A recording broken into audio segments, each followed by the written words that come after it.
That's what they're trying to tell us, but it's obvious if you look at just look at the economic numbers that have been coming out over the last month or 2 months.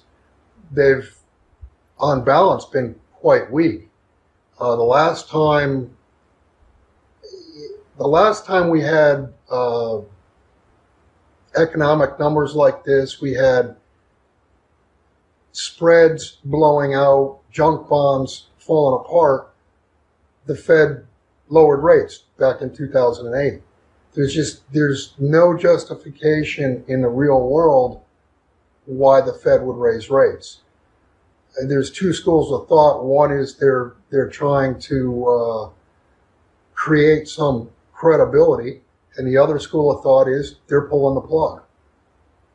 So when you say pulling the plug, are you saying they're setting up the economy to collapse or to completely crash? Well, there's no rational reason to raise interest rates onto an economy that's weak. I have written and still of the belief that there would be some type of something to point at, some type of false flag that the Fed would then say, our policies were working, things were getting better. If it wasn't for such and such, our policies would have worked. And does that mean they're going to have to turn around and create a QE4? I think they're going to have to ease pretty quickly, because I would expect the financial markets to unravel pretty quickly. You're already seeing, like I said, junk bonds are falling apart. The TED spread now is starting to blow out. You're seeing signs of stress in the financial system, and they can't let this go very long. If they do, you'll see it unwind really quickly. So, as I said, I think keep an eye out for some type of false flag event that can be pointed at and blamed. I agree with you. And I noticed the Fed, when they came out with the interest rate hike, they said they were going to do this, maybe multiple times during 2016. And to fit into what you're saying, and I've said this before also, is maybe they raised it this time to show like, hey, look, we're in a recovery. Look what we did. We're able to raise it by, 0.25%. Everything's great. And then maybe when they're going for the next rate hike, what you're talking about, a false flag hits, and they can say, oh, whoa, look, see, we were in a recovery, and this came and it did whatever it did to bring the economy down. Does that kind of fits into what you're saying here? Yes, it does. And before going any further, we're still using the word recovery. Yeah. We're now 7 years into recovery. If you go back in time, the business cycle typically was 4 years, 5 years, something like that. And the recovery phase coming out of a recession was 6 months or a year. And then the word or the catchphrase would change. It would become growth. You're not hearing the word growth, you're hearing recovery. Recovery for 7 or 8 years. The point being, we've not gotten to the growth phase, and that's with their foot to the floor on the pedal of monetary and fiscal policy. There is no escape velocity, and there's not going to be any escape velocity. We're in a debt trap. We've reached debt saturation, and we've done that across the Western globe. And we can see the government, by them passing the spending bill, that's not going to help with the debt problem whatsoever.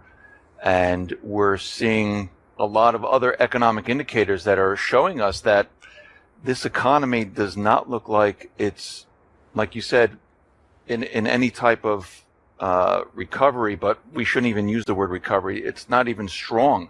the economy at this point from everything that we've been seeing? Well, this spending bill was an increase of about 6.6%, but yet they tell us there's no inflation. That doesn't add up. I just had breakfast this morning with a veteran on Social Security, and he didn't get 1 penny raise on either his Social Security or veterans benefits. So on one hand, there's no inflation. On the other hand, they just increased the budget 6.6%. They're spending us into the ditch. That's true. What other economic indicators are you seeing that this economy is continually declining and not improving whatsoever? Take the obvious. Take trade. If you look at, and this is on a global basis, if you take trade, trade is collapsing. It's collapsing across the globe. The price of moving goods, like the Baltic Dry Index, that's lower than any time since it was created in 1986. Take unemployment. We have, 94 or 96 million people that are, quote, out of the workforce. They're not looking for jobs. If you put those people, even if you put half of those people back in and said that, yeah, they would like a job if they could find one, you're at double-digit unemployment rates. John Williams calculates, I think, the number over 17% unemployment. So the 5% unemployment is complete bull. So, I mean, since the Fed decided to raise interest rates, what other effects on the economy are we going to see? I mean, are we going to see problems in the housing market? Are we going to see problems in auto loan sales? Are we going to see problems with the banking system? I mean, is gold going to be moving up or down because of this? What do you see occurring because of what they've done? Because of the quarter point. Yeah. Increase? I don't think it's going to make such a big difference from an economic standpoint. I think from a financial standpoint, if they actually do tighten credit conditions to create the quarter point, then you're going to see problems from a banking sector standpoint. You mentioned the auto industry. The auto industry, look what they're sitting on. They're sitting on $1 trillion auto loan time bomb, and that's pulled all sorts of forward or in the future sales into today. Just today, you had existing home sales down 10.5% in November, and you certainly can't say that was weather related, because November and December have been just incredibly good weather across the United States. So what do you think is happening? I mean, they're telling us that home prices, which doesn't make any sense to me. They're telling us that home prices are continually increasing, but we see existing home sales decreasing. Right. So something is wrong here. Something doesn't add up. You're also starting to see the volume of home sales drop, not just the price, but the volume. If you go back to, say, 2006, 2007, the home price still continued higher for a few months after the volume slowed down. And you see that in any market. You see that in the stock market. You see that in commodities markets. You can see the price continue higher or level off, but the volume contract. And you're starting to see volume contract. In particular, I think last week I saw the volume in the San Francisco area dropped a big double-digit number, maybe up to 20%. Once volume goes away, then price follows. And I think that's what you're looking at in the housing sector, is that you're going to see lower prices follow the lesser volume or the lesser turnover. Now, last time we spoke, you talked about the U.S. becoming a third world nation. And what's very interesting when you said that and you looked into the TPP, there was a certain section in there which allowed corporations to bring in foreign workers into this. They can bring them into this country, and they can pay them at their country's wage. And it's funny because I was putting what you said to what was in the TPP, and it adds up that, yes, this would become a third world type of nation. The point being, you would have Americans that have a minimum wage would have to compete with lower paid workers. So it undercuts, it guts the system even further. Since then, we've had China joined the IMF. Mm-hmm. That makes the yuan one of the reserve currencies. Also, in the spending bill that was passed, they finally, from 2010, Congress had been stonewalling, elevating the BRICS within the IMF, and they passed that. That's part of the bill. So we turned back on that. And the biggest news, I think we're going to look back and see that the biggest news last week was not the Fed raising interest rates.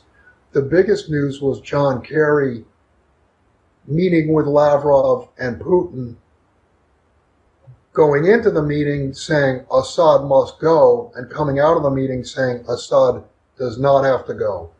And on top of that, Turkey was ordered to pull Putin has troops out of northern Iraq, which Erdogan since then has said, no, we're not going to do it. But think about it, going back to 1945, when has any ally ever publicly said we're not going to do anything? And when has the U.S. ever gone into a meeting with one mind and come out with another mind? So do you think at this point they spent, well, let's think about this for a sec. In Syria, they spent, what, billions of dollars in Syria. All they've been saying for the last, I don't know, 6, 7 years or whatever it is, saying that Assad must go. 2013, they've been public. Yeah. That Assad must go. Right. Or 2011, I guess it was. Yeah. So, and now all of a sudden they're doing an about face.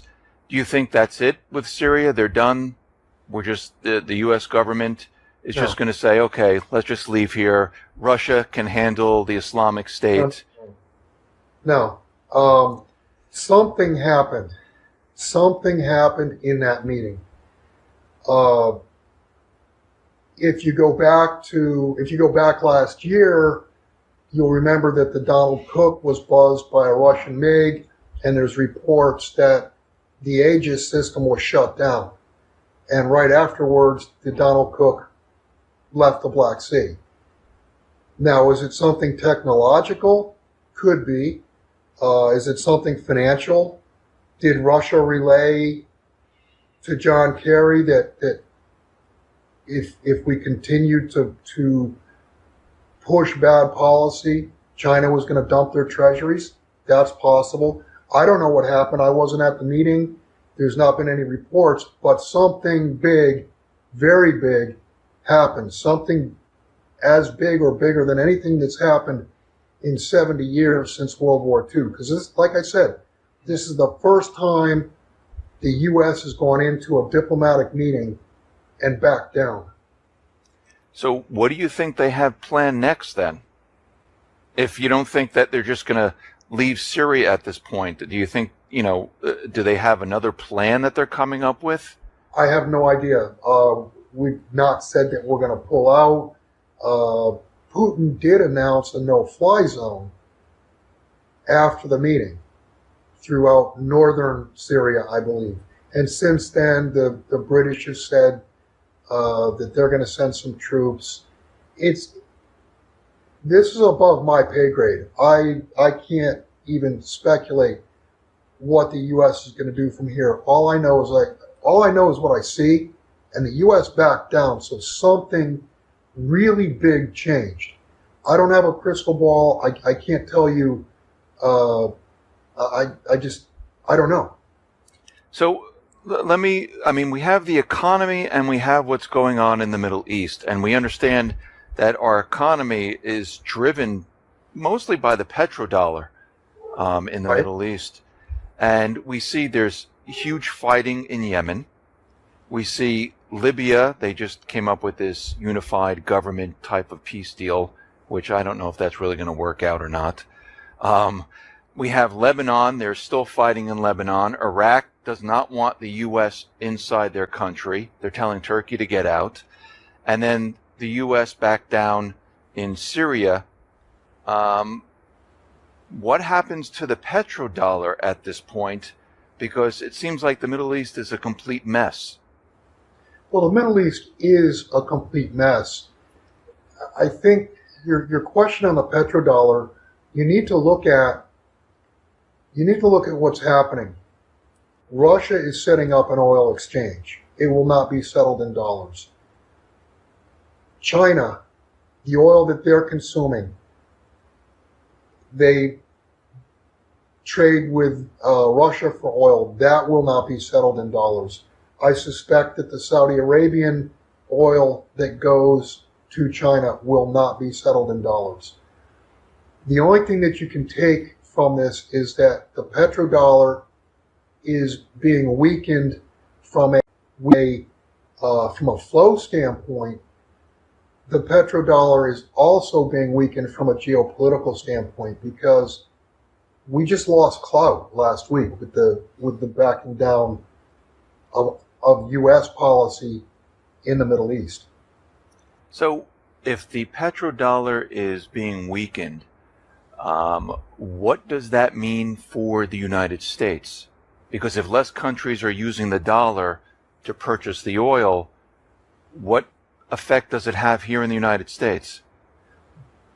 Just think back, what has been the two big strengths of the U.S.?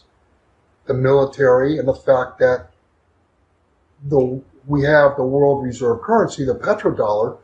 We're able to issue, being the world's reserve currency, we've been able to issue unlimited amounts of credit, amounts of debt. What that basically tells me is that, yeah, in fact, there is a limit to our credit card. You know, there is a top to the credit card. And actually, I think we've hit that because if you look, actually, I think over the last year, the amount of U.S. treasuries that China holds is actually down. And they were our banker. I mean, they bought up over $3 trillion worth of treasuries. And now all of a sudden they stopped a couple of years ago and they're starting to unwind that position. That's really bad. I mean, who's gonna take up the slack? The Fed?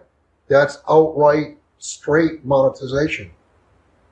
So if China is dumping the treasuries, and I think there's other countries that are also, I know Russia has dumped a lot of their treasuries, and I know actually Japan has been dumping some of theirs. I don't think China's dumping. I think China has just drastically pulled back on what they're buying. Just pull back. I think. I mean, when we look at this, I mean, a lot of people are saying this, that things are moving from west to east. Absolutely. I mean, because we see China and Russia, they're setting up their own payment systems. Right. The yuan, like you said, the IMF gave the green light for that. China's making bilateral trades. They're opening up clearinghouses. Everything is moving from what was normally based in the West, and it seems like they're making a duplicate copy out in the East. Right.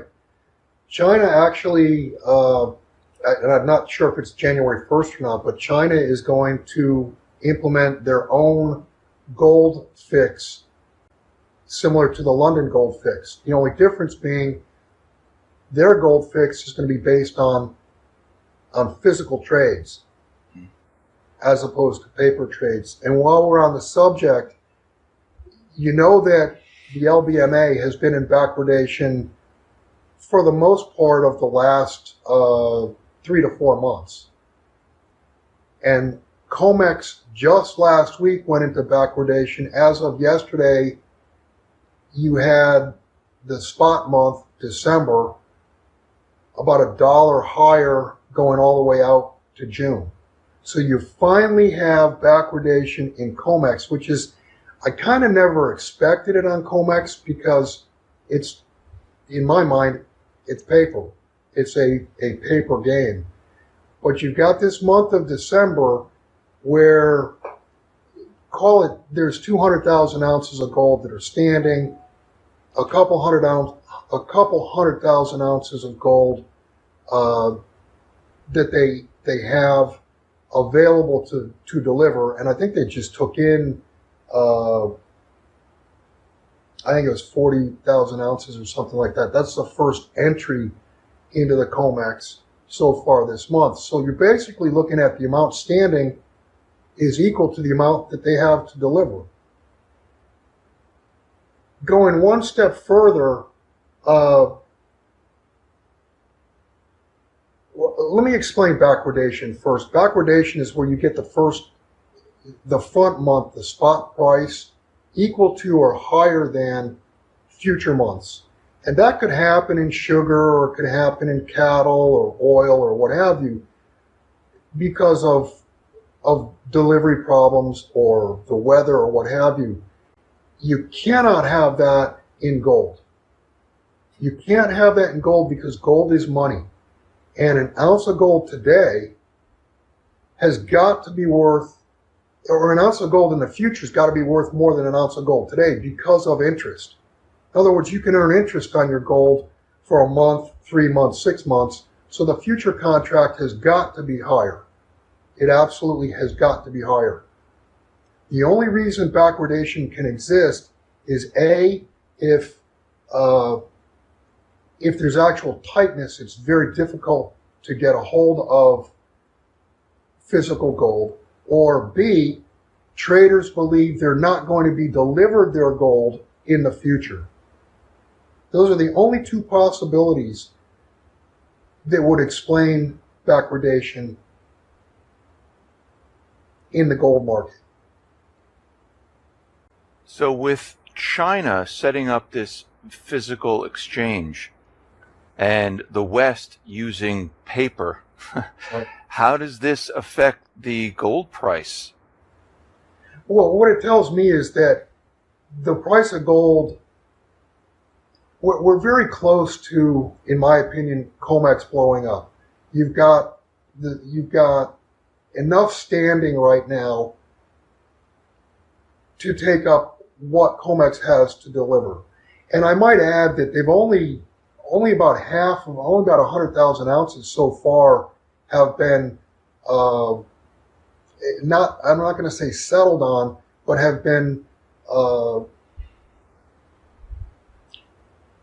there's still 100,000 that's standing for delivery that have not gotten their receipt.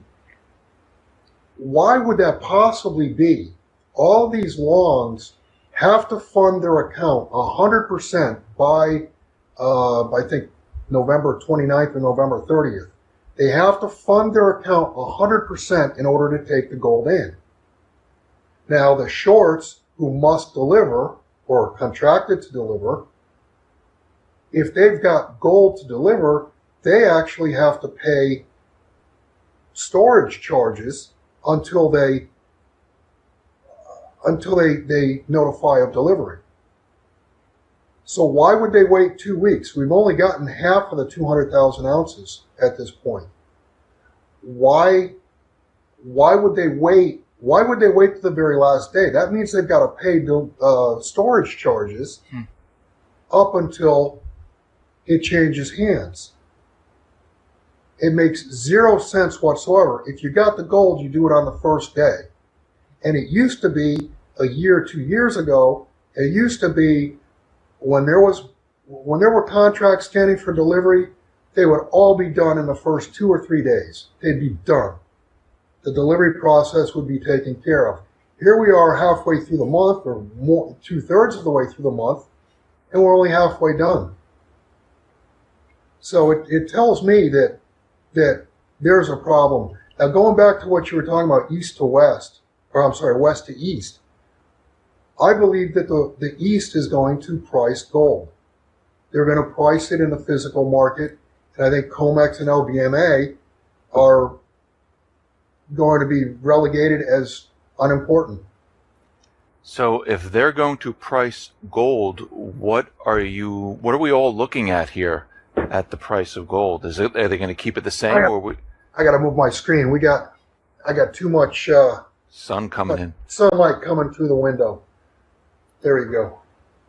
So if they're going to price gold and the COMEX is not going to be worth anything, worth its weight in gold, what are they going to price gold at this point? Are we going to keep it at the same, or are they going to all of a sudden jack it up?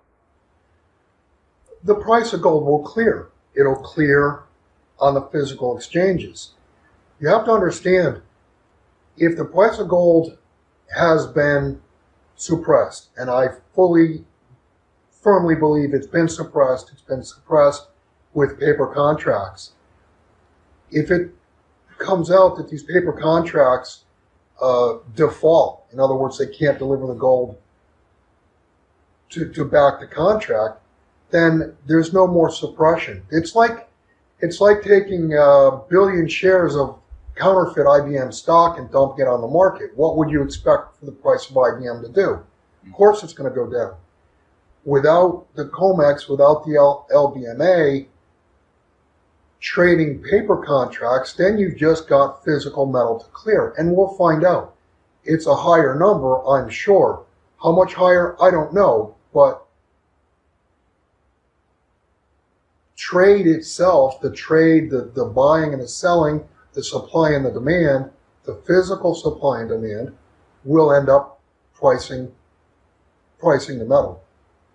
So, Bill, where do you see everything going in this next year, in 2016, with the economy, with what's going on in the Middle East and Eastern Europe? Where do you see all of this? Where's everything heading? Well, God willing, we don't have a war, because obviously geopolitically it had been heating up drastically until last Wednesday, until the U.S. backed off. To answer your question, where do I see it going? I firmly believe that at some point, we're going to go into a weekend and we won't open Monday morning. In other words, a financial crisis that does what 2008 should have done. We should have closed. And had we taken our medicine then and let the system collapse, you'd have a system that was on better footing today and actually growing. But they've been trying to cover it and cover it and cover it. And the big boom that should have happened in 2008 is going to happen in 2016. So if everything is closed for the weekend and we come back on Monday and everything still stays closed, what is the everyday person going to experience? I mean, I'm an everyday guy working out, having my job, going to work every day. Monday, comes around. Of course, the government's telling us that everything's going to be fine during the weekend. Monday comes around, and what do I see? Like, can I go to the bank? Can I go to the ATM? Get some cash out? Is everything normal for me still, or everything will close? I wrote a piece last year at this time of year, between Christmas and New Year's. I entitled it Jack and Jill. You can find it on the Miles Franklin website. And it was a fictional account of how it might go down. And it might take 3 or 4 days, 2 days, for the Walmart shelves to be emptied. Distribution will stop. Everything will stop. Going to your ATM, that's laughable. Unless you have cash in pocket, which I don't think we'll spend, but for maybe 2 weeks, a couple weeks, something like that. I have no idea how long the closure will be. It could be 2 weeks. It could be a couple months. It could be longer. It's hard to say. To answer your question, if you don't have food and water stocked up, you're going to go hungry and thirsty. Because where are you going to get it from? So let me ask you, I'm just thinking about this. When you say things are going to close down, is the government going to come out and announce that they have to close the financial institutions? Or do you think this will be a false flag like you were saying? You think they're going to go that route? You could see a false flag, and that could create a financial collapse. Or you could see take an example, one of the big derivative banks all of a sudden go insolvent, like Deutsche Bank. You're looking at what, 75, 77 trillion dollars worth of derivatives. If you get something that goes way offside, you could expose an insolvent banking system. The banking system is insolvent now, in my opinion. But you'd have something that would expose that insolvency. And then you get Bank A trading with Bank B, and Bank B not paying because he's not getting paid by Bank C, and it's a round robin. So everything just shuts down. It's where we were over the Lehman Brothers weekend back in 2008, and they admit we were just 2 or 3 hours away from the whole system collapsing. And I would ask you, what have they done since 2008 to prevent that from happening or fix what was going on? And the answer is they've done nothing. What they've done is they've pushed the policies that put us there in the first place, but they've pushed them in a much grander way. There's more debt, there's more derivatives, they've printed more money. They've not done anything to fix the problem. They've only made it worse.